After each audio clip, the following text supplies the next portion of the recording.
Hello, everyone. Thank you. It's been a great week, and it's always great to spend time with each other. So I've been really encouraged by the folks that I've met, those that are from the U.S. and internationally this week. And it is apparent that we share many of our hopes and fears in this work, particularly finding the relevance and exuberance of our work when external factors like the economy and the nonprofit system define our work in really hard ways. So today, what I want to think about and talk about as I hope to bring it all together, trying to coalesce all the meetings and conversations and the love fest that is this conference, I've collected these thoughts, a love letter, if you will, to the movement in hopes to keep all of our passions alive. For myself personally, I'm experiencing my own trying place with the movement. You know, do you love me? Is it working? Is this relationship going to continue? For me, I need to know a few things. So I've been asking these questions, and they've also been answered as well. So I'm going to kind of put my questions out there and how they've been answered, how the movement's answering, and to really see, how we're going to move forward. So this is like my moody love letter to the movement. So, dear movement, where's our vision? I need to know if we really hold a vision for this movement, for our work, and for our lives. My friend Mia, who is a brilliant environmental justice warrior who's here this week for this conference, reminded me that we must have the passion to fuel our long-term vision in our work. She was talking about a story of exciting organizing that was happening at Bayview Hunters Point in San Francisco, that through years of organizing to close a toxic power plant. They've been working for years focusing solely on the closing of the plant, a short-term goal, with little emphasis put on what to do with the land afterwards. Well, this land is prime real estate, right? So now, after closing the power plant, excited about that, the next battle of gentrifying of this new prime piece of land has taken them off guard. So I believe that, and I think how many of us are involved in that work, that we do direct service or policy work that plays the game of patching lives together without organizing programs or systemic root-yanking work that aim to dismantle the ways that we operate in the world. And also help us want to create the world that we want to live in. I believe this is something that we are all longing for, a tangible understanding of the long and hard work of revolution and liberation, shifting culture and dismantling systems, and a culture that lives in the immediacy of the moment.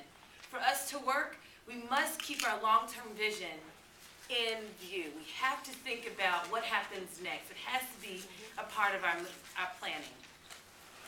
Sweet movement, are we prepared to do this if the doing of this will look different? Many of us, if not all of us, are having conversations with organizations, within our families, within our communities, about restructuring our lives in the midst of this economic recession. I wish that I could tell you that I've been this highly evolved person, and I've been able to have these great conversations and figure it all out, but I haven't. I'm not sure what to do. I've been really challenged about figuring out what life can look like and will look like if our work as we know it in this particular structure, if foundations close, if we can't raise that money, what will it look like? Will the work continue? Is our passion conditional? I've talked with many leaders who say that the money chase and reporting and the push to professionalize our movement are driving us to the brink of burnout. So I ask our movement, are we prepared to keep it going if we cannot get paid for it? Is this an opportunity to seize what we have? Is this also an opportunity to seize what many of us feel like we have lost by doing the work? Our movement, I wonder if we are cultivating a space where we are encouraging pushback and dissent. Yesterday, I facilitated a panel and was blown away by one of the panelists, Sheree Johnson, a second-year student here at Hampshire. What I found to be most refreshing was her force in pushing back, and not only apparent topics that most activists push back on, like on racism, if people do push back, or how we theorize how we push back, but how we actually challenge and check each other. And so, beyond the progressive and radical talk about, you know, how this isn't good and this is bad and ism. She pushed back on nuances or the ideas that we take for truths within our movements, our own dogma or what we've created as established truths. Saray was talking about abstinence and talking about compulsory sexual behavior within queer youth as a way to kind of prove your queerness, so that in order for you to be really queer, you have to have sex and not have sex. It was so refreshing to be in that room with someone who was really willing to push and be controversial about some of the things that we've accepted to be just truths. My love, will you promise to take me out dancing? Or just a reminder that the centering of the feelings of belonging and family and fun. So much of the why we do this work is that we feel like we actually belong, that I make sense in this space in ways that I really never make sense in my life. And so last night on the dance floor of Divas, this little cute queer bar in Northampton, I was reminded about the desire to have family and fun, the need to have fun, and that we have to have fun and celebrate. And I think about our dear movement, how convening like these reaffirm and uplift my spirit. So being with other queer folks and with other youth leaders and fighters and warriors, doubters and lovers, how I needed to just go on. Our strong movement, I close with this in mind, thinking of a gift that you helped to create, a physical representation of linking of our movements, and how in the face of uncertainty, a hope of resilience. So with this kind of my closing thought, I honestly believe that the movement might actually love me.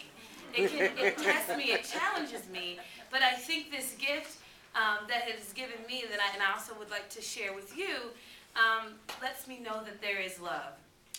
So many of us have been in Massachusetts since Monday, meeting as this Reproductive Health and Justice Initiative Network through the Third Wave Foundation.